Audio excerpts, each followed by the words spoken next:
Movie के beginning में हमें एडलिन बोमन नाम की एक लड़की से इंट्रोड्यूस कराया जाता है। वो अपनी पहचान बदलने के लिए किसी हैकर से फेक आईडीज बनवा रही होती है। प्रेजेंट डे में एडलिन एक सिविक आर्काइव में जॉब करती है और यहाँ पे लोग उसे जेनी के नाम से जानते हैं। लेकिन आखिरकार एडलिन को अपनी पहचान बदलने की जरूरत क्यों पड़ी, ये हम स्टोरी में आगे जानेंगे। अगले सीन में हमें फ्लैशबैक में ले जाया जाता है, जहां हमें पता चलता है कि एडलिन बोमन का जन्म साल 1908 में हुआ था, विच इज़ वेरी कंफ्यूजिंग क्योंकि इस डेट के हिसाब से प्रेजेंट डेट में एडलिन की एज 100 साल से भी ज़्यादा होनी चाहिए थी, बट वो अभी भी बिल्कुल यंग थी।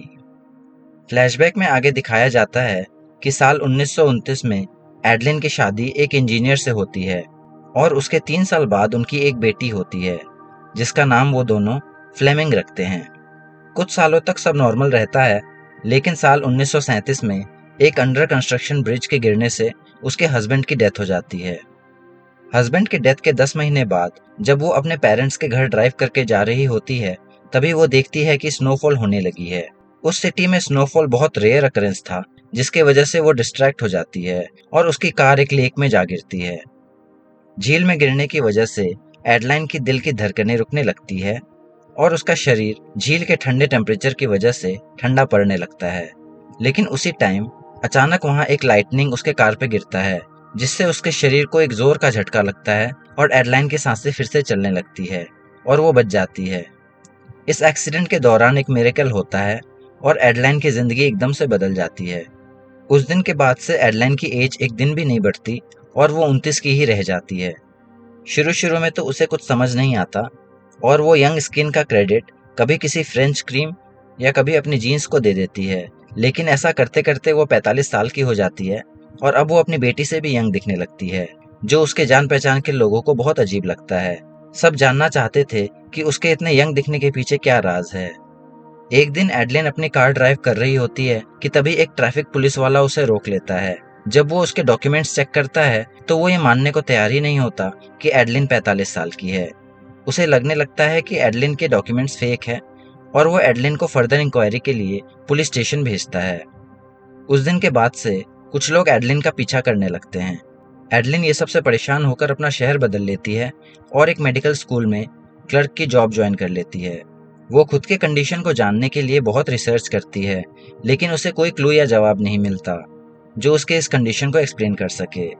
एक रात को जब वो अपने काम से घर जा रही होती है तो 2 FBI एजेंट्स उसे रास्ते में रोक लेते हैं और अपने साथ चलने कहते हैं। वो उसे बताते हैं कि उस पे कुछ टेस्ट करके वो उसे छोड़ देंगे। एडलाइन समझ जाती है कि अब ये लोग उसके ऊपर एक्सपेरिमेंट्स करेंगे। वो बहुत डर जाती है और किसी तरह मौका मिलते ही कार से निकल के भाग जाती है। फिर वो अपनी बेटी फ्लेमिंग से बात करके उसे गुड बाय कहती है और उसे सारी बातें समझाती है कि अब से उसको पहचान बदल के रहना होगा और वो दोनों अब से बहुत कम मिलेंगे और माँ बेटी नहीं बल्कि दोस्तों की तरह मिलेंगे। अब हम वापस प्रेजेंट डे पे आते हैं, जहाँ एडलिन अब 106 साल की हो चुकी है और रेगुलरली अपनी आइडेंटिटी बदल कर रह रही है। कुछ ही दिनों में वो ओरेगॉन मूव कर जाएगी और उसका नया नाम अब सुजैन होगा। लेकिन अपनी पहचान बदलने से पहले वो जेनी बन के एक लास्ट बार अपने कॉलिग्स के साथ न्यू ईयर पार्टी में जाती है।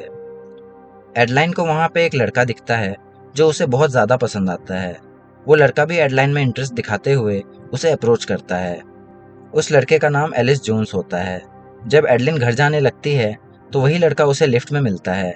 एडलिन को वो बातों से भी बहुत अच्छा लगता है, लेकिन वो जानती है कि उसका नॉर्मल रिलेशनशिप में जाना या किसी लड़के के साथ अटैच होना पॉसिबल नहीं है।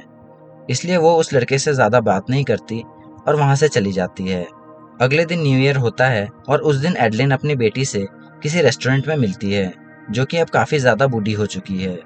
फ्लेमिंग कहती है कि उसने अपनी लाइफ को बहुत अच्छी तरह जिया और अब उसे बस एक ही चीज़ का रिग्रेट है कि उसकी माँ अकेली है और उसके चले जाने के बाद और ज़्यादा अकेली हो जाएगी। यहाँ हमें पता चलता है कि एडलिन ने अपनी नेक्स्ट आइडेंटिटी ओरेगॉन की इसलिए बनाई थी क्योंकि फ्लेमिंग वहाँ रहती है और एडलिन ये चाहती थी कि फ्लेमिंग के आखिरी दिनों में वो उसके पास रहे, उसकी केयर करे। लेकिन फ्लेमिंग उसे अब भी कहती है कि एडलिन को अपनी ज़िंदगी जीने पे ध्यान देना चाहिए, कहीं सेटल हो जाना चाहिए। अगले दिन जब एडलिन अपने जॉब पे लाइब्रेरी जाती है तो वहाँ वो एलिस को देखकर सरप्राइज हो जाती है। दरअसल Alice San Francisco historical preservation society का बोर्ड मेंबर था और वो उसकी लाइब्रेरी के लिए $50,000 के फर्स्ट एडिशन बुक्स डोनेट करने वाला था और बदले में वो कहता है कि एडलिन को उसके साथ एक डेट पे चलना होगा। बहुत देर तक मना करने पे भी एलिस हार नहीं मानता और एडलाइन हाँ कह देती है और एलिस उससे प्रॉमिस करता है कि वो उसे ऐसी जगह ले जाएगा जहाँ वो आज तक कभी नहीं गई होगी। एडलिन ये सुनकर हंसने लग जाती है। वो एलिस से कहती है कि पूरे शहर में एक भी ऐसी जगह नहीं होगी जिसे मैंने ना देखा हो। डेट पे एलिस एडलिन को एक पुरानी बोट दिखाने ले जाता है जो उन लोगों को खुदाई के दौरान वहां मिली थी।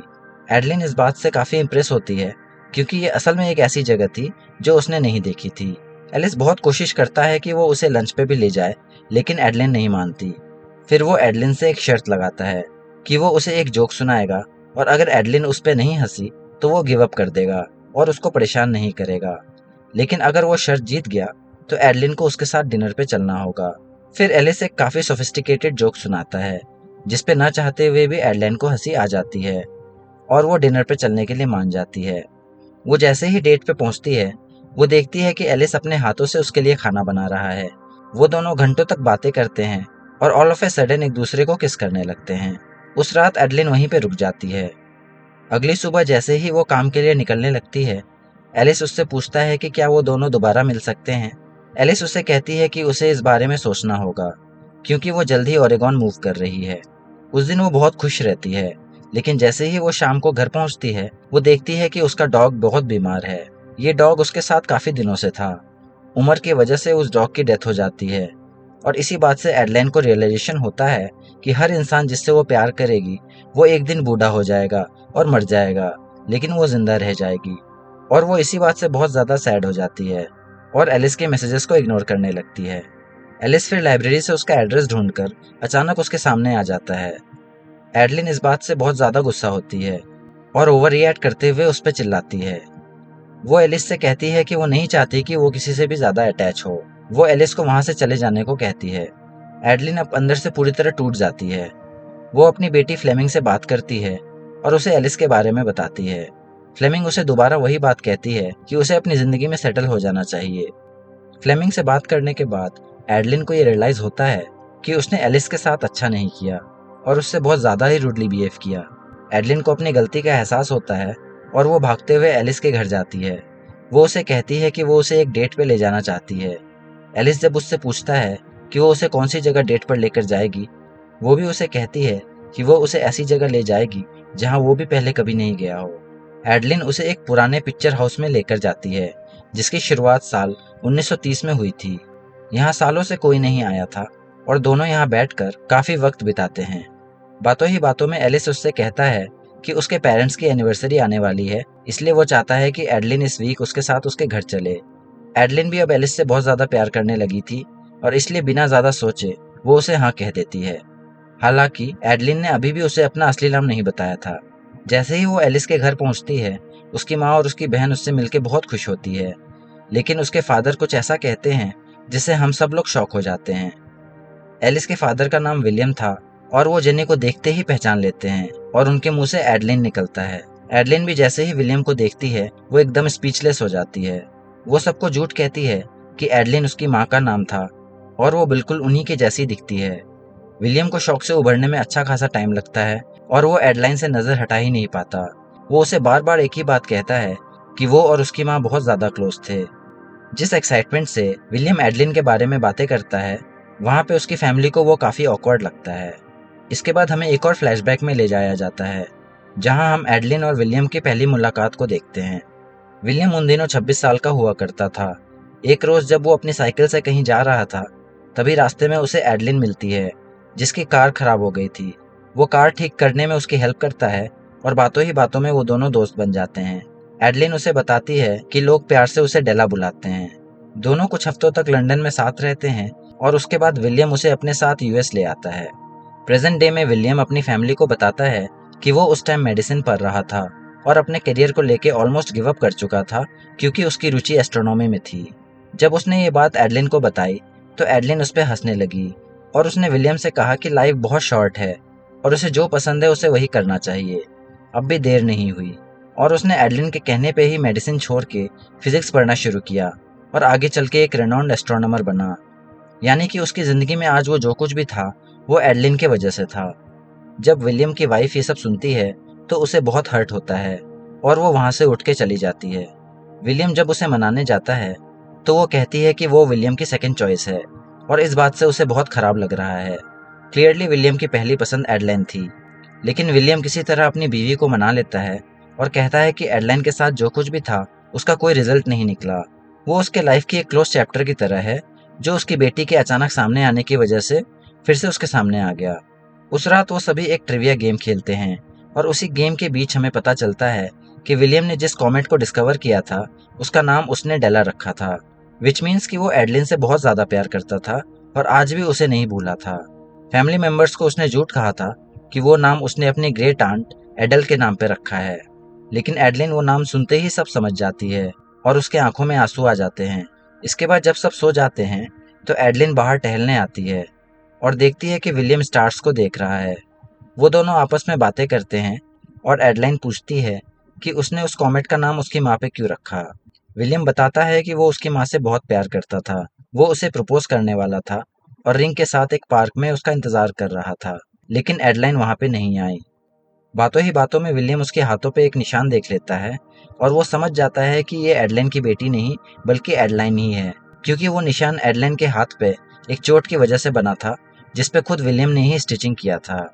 वो अब एडलाइन को डायरेक्टली कन्फ्रंट करता है और एडलाइन भी टूटकर सब सच बता देती है कि उसकी क्या मजबूरी थी। विलियम उसे बार बार एक रिक्वेस्ट करता है कि जो दुख उसने उसे दिया वो दुख उसके बेटे को न दे और एलिस के साथ सेटल हो जाए और अपनी जिंदगी जिए। लेकिन इन सब बातों से एडलिन बहुत घबरा जाती है और एलिस के नाम एक लेटर लिखकर वहां से भाग जाती है। विलियम उसे रोकने की बहुत कोशिश करता है लेकिन वो नहीं रुकती। एलिस जैसे ही वो लेटर पढ़ता है वो उसका पीछा करने लगता है। आधे रास्ते में पहुंचकर एडलिन अपनी बेटी को कॉल करती है और तभी उसका कार का एक्सीडेंट हो जाता है। एडलिन कार से बाहर गिर जाती है और हेविली इंजर्ड हो जाती है और धीरे धीरे उसकी बॉडी ठंडी पड़ने लगती है और उसका हार्ट जवाब देने लगता है। ठीक उसी वक्त एलिस वहां पर उसका पीछा करता हुआ आ जाता है और जल्दी से पैरामेडिक्स को बुलाता है।